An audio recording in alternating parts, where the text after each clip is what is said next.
You're listening to The Kylo Show, the podcast where we talk about how to keep your love on no matter what and why whole healthy families are going to save the world. In this week's episode, Danny and Brittany talk about the importance of having a personal mission and vision statement inside of your relationship. This is a great conversation and it's going to benefit you greatly, so get ready because The Kylo Show starts right now.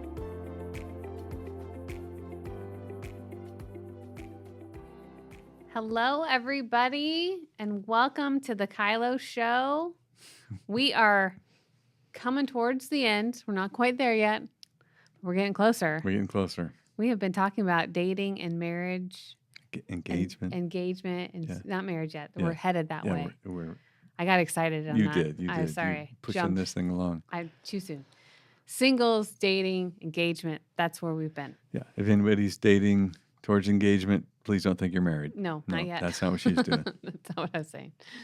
But it's been good. I really do love kind of putting out some clarity, the red flags. We always get the question about the red flags. Yep.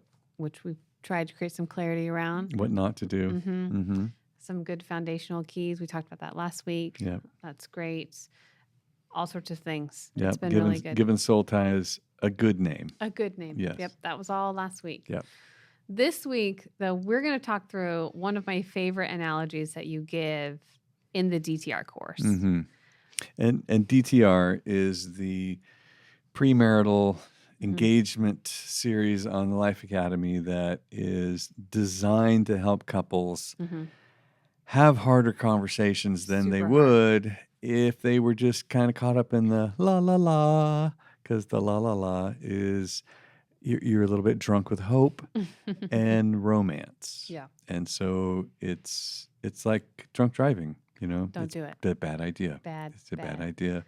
As much fun as it is, please don't drive in la la. Don't. Yes. Yeah. New bumper sticker. Don't drive in Lala. It also, the DTR course, I've heard so many couples that we have worked with when we do a premarital assessment, which I've referenced before. They say they got stuck on a certain video or they had to rewatch this episode because of those challenges. Yeah. And we say good. Perfect. Were you able to actually get through it, or are you still stuck? Yeah. Do you want to talk about it? Because that's what is going to reveal to you, is this a good idea or not? Yeah. And I know people who have gone through it with different people. So do I. Mm-hmm. Because, that revealed that we probably should not do this. And what a beautiful, helpful tool to Yeah. figure that out on this side of it.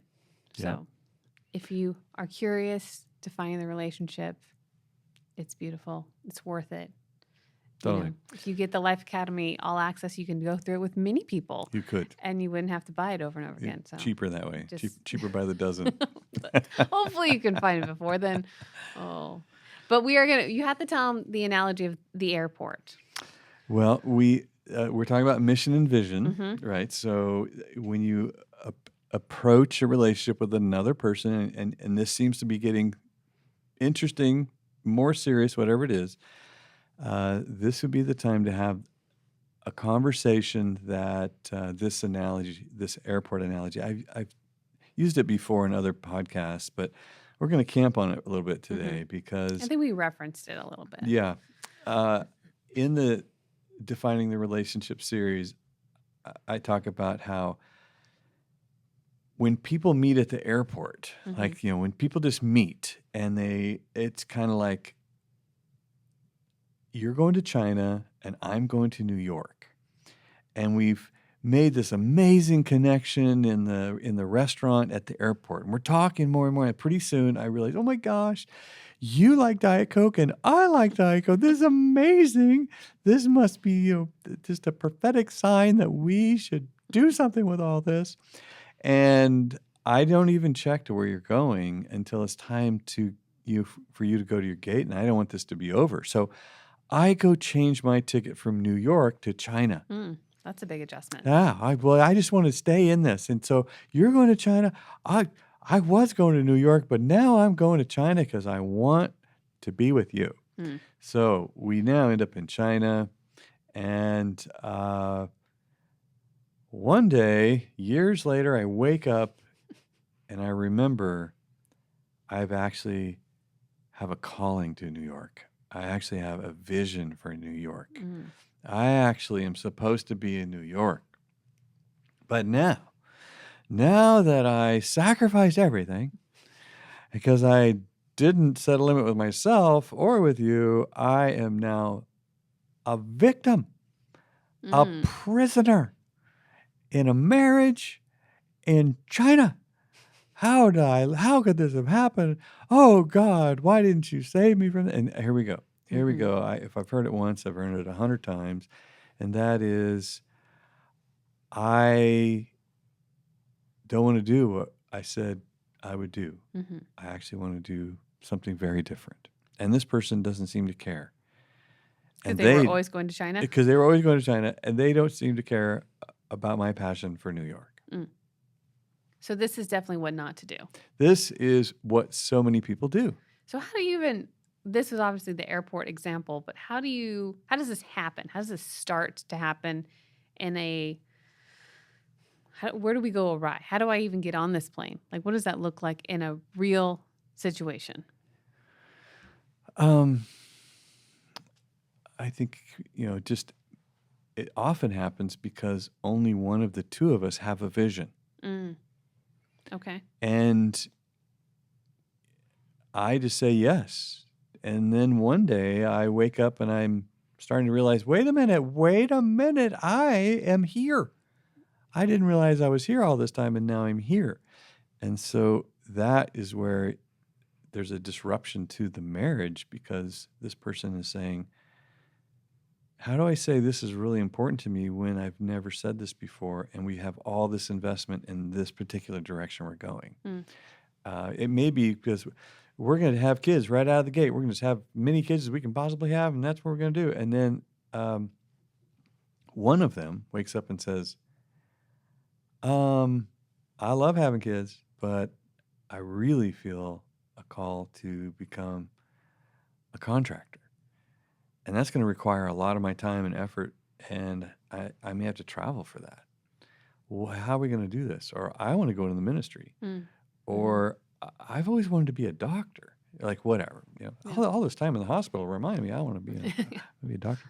So I think that in that airport analogy, you want to meet someone on the plane to China. Yeah. Or on the plane to New York. You don't want to change your ticket at the airport just because you want this relationship so bad and you're so afraid this person's going to walk out of your life. Which we've talked about in a couple episodes before, paying attention to your why and paying attention to, that vision. Your lack of vision, does that translate to a powerless position? You probably don't realize it, or think of it like that, but if you're not clear about why you get out of bed in the morning, like, why do you exist on this planet? What is your purpose? If you have not filled in the blank on that, then you do feel like a victim of your job, of your bills, of your parents or whoever you're living with or whatever. You do feel like you have to go through your life. You have to do certain things, and then every once in a while you get to do what's enjoyable to you. But if you haven't done any work really around why am I here? What is the purpose that God has called me to? What am I supposed to be saying yes to with my time and my energy and my resources? Then it does feel pretty powerless. Which we've talked about, that being married shouldn't be the goal. Right. That's what makes a powerful single, is bringing someone that's powerful with vision to a relationship. And then you have a much better chance of picking a really great partner. On the way to New York or China. In the plane to New York, yeah. Like, hey, wow. Well, since we'll be in the same city, what we could do. What great things can happen with two people with massive vision. Yeah. A lot. Okay, so that's the vision. What about the breakdown of the how-to of this? Like the mission part of it really is the how. So the vision would be, why am I doing what I'm doing? Why am I alive? And the mission part of it is, how am I going to do this? and that changes over time. But it's kind of like the headlights on your car. You're driving at night, and your headlights only reach so far, and that's as far as you can see. So you're like, okay, well, this is the part I'm driving right now. So this is more like my mission is I can see that far, so it directs my driving. But I'm always going to try to stay on the road. Yeah, that's a good I'm goal. always going to try to maneuver the speed of the corners and And not watch driving out. in la-la. Yeah, and watch out for obstacles. Mm-hmm. So make sure that you incorporate the 7 pillars into your life. That would be the how I'm going to do what I'm going to do is I'm always going to be protecting these things about my life. I'm always going to make sure that the love is on, and make sure the honor is on, make sure the self-control is happening. All those 7 pillars. What am I doing to protect those? Responsibility, faith, hope. Is there another one? Self-control, vision, responsibility. I think you got it. They're just out of order, but I think So love, they're trust, in, honor, responsibility, self-control, vision, faith. they're in the DTR course. They're in the Relationship 101 course. They're in the Keep Your Love On book. They're all over the place if you want to read all about them. But you're going to keep those in your life as a commitment, and you want to find somebody who wants the same thing. Like, yeah, okay, we both want to drive on the road. We're not going to just take off through that field in our sedan.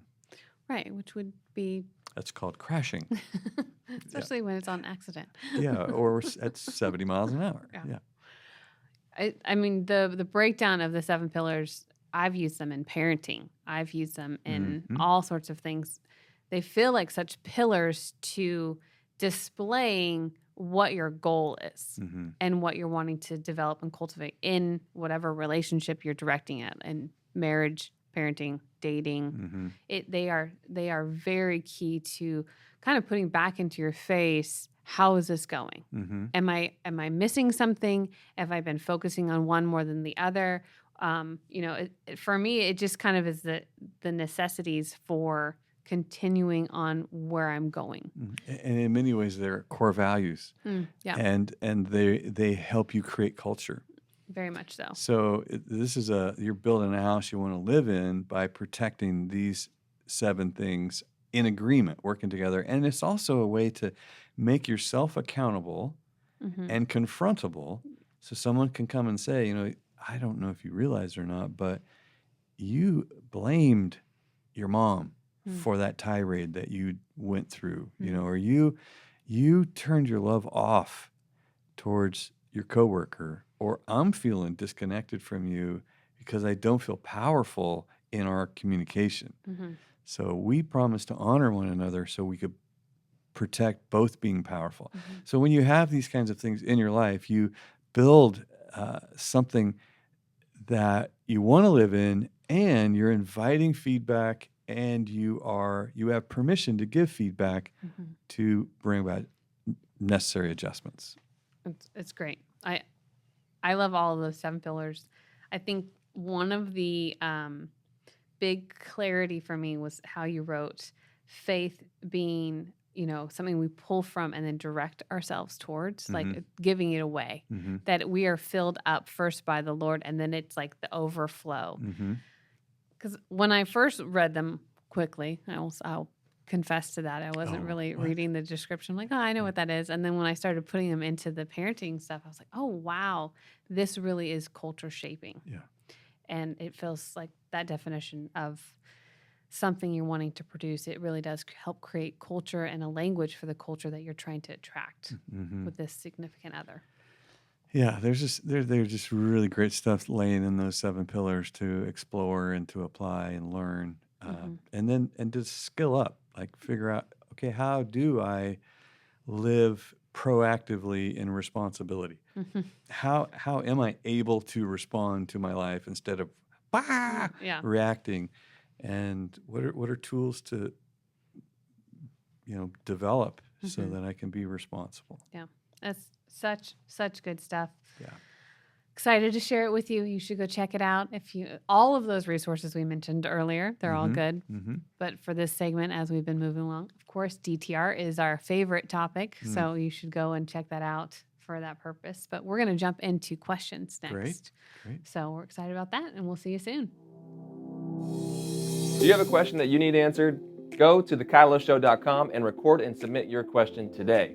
Danny and Brittany will answer your question, and you'll get the breakthrough that you're looking for. So go to thekyloshow.com and submit your question now.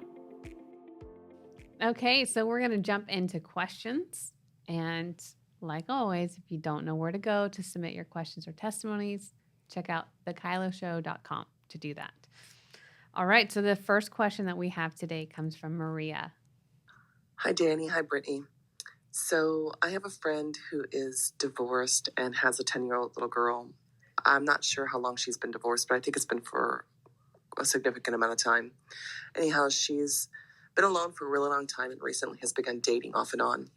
And now she was dating this guy, and he is not a believer like she is, or if he's a believer, she says he doesn't have the relationship with God to the level that hers is.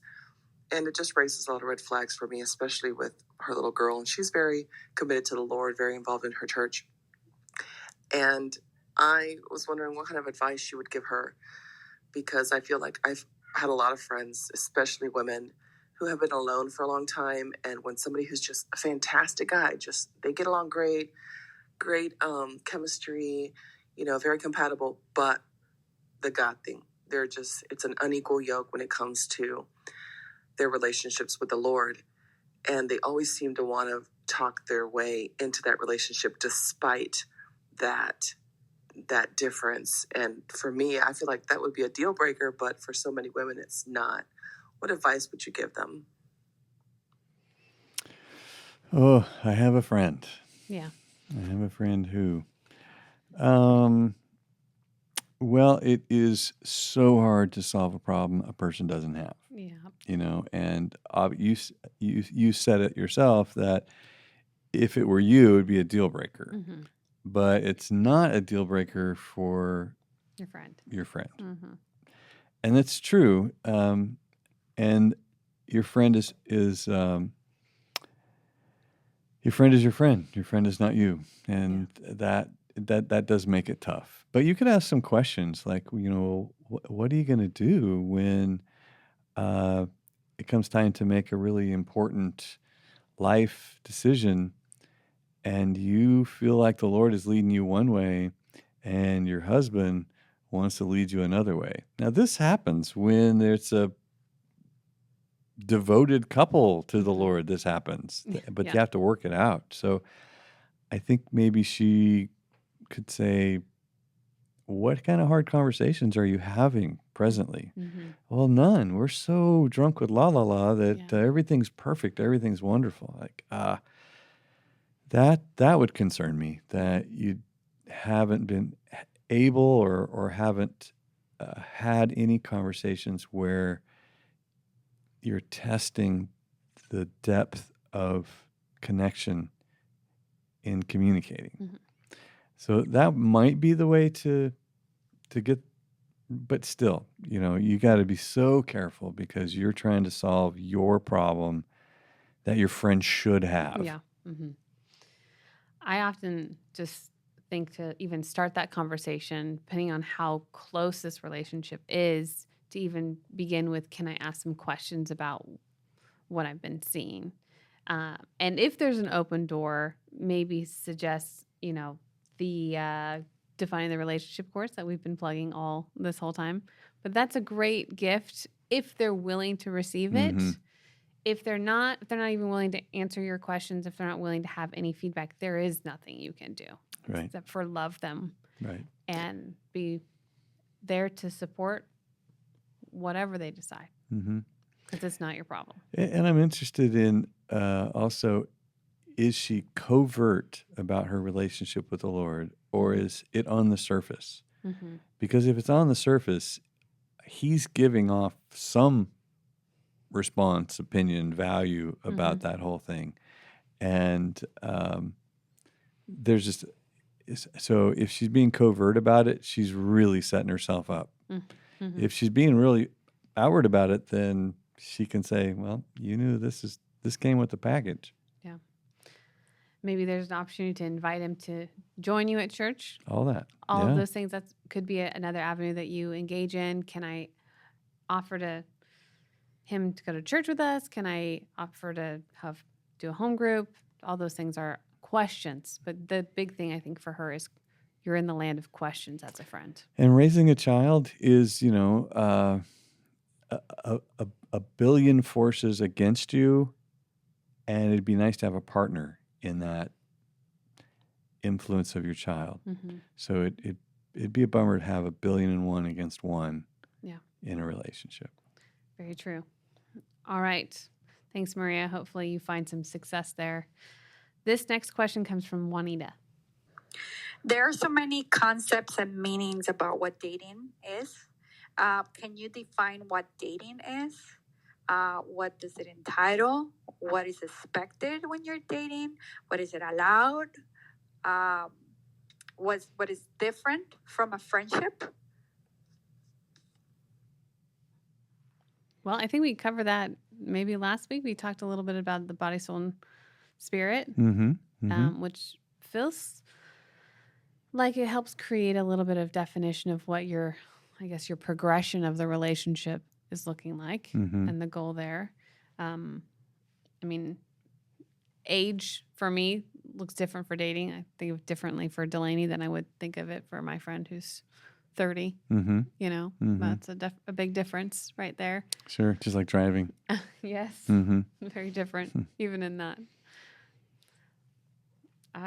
Friendship would be the first place I'd start. Yeah. It becomes more exclusive, the more serious it gets, meaning that it would start out with a group, like you would maybe double date with somebody or home group, and you find common interests there, and then or just go to a coffee shop or meet them somewhere and hang out together and see if this keeps going. But a lot of people kind of start with you picked me up and you took me to, and I was pretty dependent on you the whole time, and that's dating. You're like, well, that's also not as smart as you could be. Yes, it feels like that's a couple clicks in. Yeah, that'll be a few clicks in. Yeah, I would definitely suggest this starting with a friendship level, interest in exchange of, could there be something more here based off the conversations we've had, based off of the feedback I'm getting from my community that I trust, that this might be something worth going to coffee with. Not being that dependent on pickup, drop off, all of that. Yeah, and the cultivation of a soul tie with someone is time. And then we get to vulnerability, but it's phone calls, it's meals, it's you're keeping that walks. Body at bay. You are. You are. That should be locked up in the tower for a while. Well, that's a life commitment. I'm looking for, either as a guy to extend an offer, and she's holding it to the wedding as well. But not that we don't hold hands or we don't kiss or those are all boundaries, but we don't make out. I think that's the dumb one. Like, hey, let's just make out and not have sex, okay? Ben and I had a great conversation. That's so dumb. About making out with someone that was dating, and every time they messed up, it was because making out happened right after 2 glasses of wine. Yeah. So we said, why are you making out? That seems to be maybe a big contributing problem. Their pushback was, we don't think that's a problem. Okay, well, the last 3 times that you've been here telling us about this, it started here. This is where you got off on the wrong road. Yeah. And finally, they are adults, so they've asked us for this, so we're asking hard questions, pushing back, but we can't make them do anything. They're very much in their own apartments. We get to a couple months later, we're not going to do that anymore. It doesn't go well. That's crazy. I Wow. feel like we said that somewhere. That's great. Well, So, it has to be their idea. oh, completely. You know? Which we had a good giggle because they're like, you guys told us not to do that. And I'm like, we didn't tell you not to do it. We just asked questions around it. Just wondering if you were noticing the connection. Mhm. Yeah. Which you cannot see when you're in the throes of it. It feels like you really cannot see what's happening except for right here. Yeah, and I mentioned it before, but especially if you have a habit or a background, a history of sexual behavior in other relationships, it's one of your tools to communicate value. Mm. Is I so want you. I wish. You're like, good, stop it. Figure out a different way to say that because that's so breathy. All right. Well, our next question comes from Taylor. Hey, Danny and Brittany. Thank you for doing this show. When should an engagement be broken, and how do I recover from that?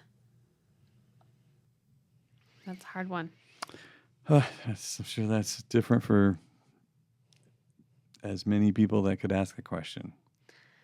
Yeah. There's been, I think of 5 in the last couple DTR courses that we've run through where there was wedding invitations out, Yeah. dates Oof. set, and we're sitting with this couple, which we've only had a short time with, but they've trusted us to give them this feedback. And that push of, it's pretty clear you don't enjoy each other. It's pretty clear you have different vision and mission. And it's pretty clear that you two are pretending like this doesn't exist. What do you want to do about it? And we don't always get to walk through with them the whole process. Depends on what our relationship is, usually previous to this moment. But I've had more than half of those people find me or Ben and thank us for saving them from making a really painful choice that they would be tied to then for life. Yeah. I think when people do the Prepare Enrich assessment, in the DTR course and the family coaching, and they end up on a call with you, there are some key places that the one is I call it the things I don't like about you column. There's 10 things in there, and when you got 2 or 3 things that we like about each other out of 10, like okay, that's something to pay attention to. Anxiety is going to be right there. How well do we communicate? Yep. How well do we resolve conflicts? And then there can be some other ones like how's your family doing? Because if your family's not digging on what you're doing, you pay attention to that because that's going to last a lifetime. Can you think of it? There's a spiritual one. Our spiritual beliefs is another like equally yoked situation. And I think it's the characteristics, something about that. I can't remember the exact title, but it's different than your partner habits. But it's to do with, do I believe that you're going to do what you say? I don't believe that you're really interested in me. So it's just kind of trust. It usually flags what already flagged earlier. You kind of having... But I don't know that there's ever a time that's sooner, maybe better than later. But if this is a concern, I would pay attention. And if you're going to buy a used car, or any car, you would want to get it checked out from somebody you trust. So don't just tumble down this hill and end up married. Yeah. Get some feedback. Get some people that you love and trust. Get their eyes on what's going on and let them tell you the truth. 100%. It's much easier to change a wedding date than it is to change a spouse. So there's a bumper sticker. Well, that is the end of our questions that we have for today. Those were good questions. I enjoyed those. All right. Well, we're going to jump into our testimony spot, and we will see you soon. Awesome. Has the Kylo Show led to any breakthrough in your life? If so, we want to hear about it. Record your testimony at thekyloshow.com. Your breakthrough could help inspire someone else's. So go to thekyloshow.com, record and submit your testimony now. All right. So we have a testimony, which is always fun. Yep, It's always love 'em. exciting to hear how this has changed people's life and what they're doing with it. But this one comes from Caitlin. The Kylo tools have affected my life immensely. My family found the tools when I was about 16, and they have helped so much. I learned to be a better daughter, sister, and friend. Plus, I use the tools in my business, and I've been able to create a kingdom culture where my love is always on towards my employees and clients. Thank you, guys. Well, she is just putting it to work. There you have it. Changing the world. She is changing the world. I don't know how old she is now, but from 16, she can't be too old if you did it 10 years ago. Yeah, there you go. Well, it's fun for her. Changing the world. I wonder how many people think, I wonder what Kylo means. You know, people say Kylo skills, Kylo this, Kylo that. You know, really, that's in the keep your love on stuff, in the book and all that. All the jazz. But every time I hear people say the Kylo, I think there's a lot of people still going, what does Kylo mean? Well, hopefully she has explained it to her. Yes, with the Kylo Show that we're doing, keep your love on. Yes. Well, again, she sounds like she's doing a good job of taking it from 16 and implementing it into her life. Business. Yeah. You know, I mean, she's a leader. She's somebody that is authentic, meaning that she is the same person everywhere she goes. And that is, for me, that's one of the great testimonies, is that you get to be yourself everywhere you go, and you feel ready in different settings, different environments, because you have an internal momentum that you're exporting your life. You're people don't realize how much you influence somebody else when you are authentic. When you're not acting like somebody's mom everywhere you go because you're a mom, but you have the same respect level, you have the same tools of communication and conflict resolution that you do with your child. And you have lots of practice doing it because you're a parent, or with a spouse, or as a leader. Which hopefully translates into any kind of romantic relationship that she's pursuing, is that she's growing herself to, it sounds like she's got a vision. So I would assume that she's bringing something to the table. Hopefully she's attracting someone that's got a vision as well. And that would be a real important thing to monitor or measure is, am I allowed to be myself here? You know, am I allowed to challenge the respect level in the communication? Am I allowed to give you feedback about my experience of that exchange or that situation, or meeting your mom or whatever? You know, am I able to be myself as I am at work, as I am in my family? Am I able to be myself with this perspective person? So much goes into all of that that's required for you to be mature.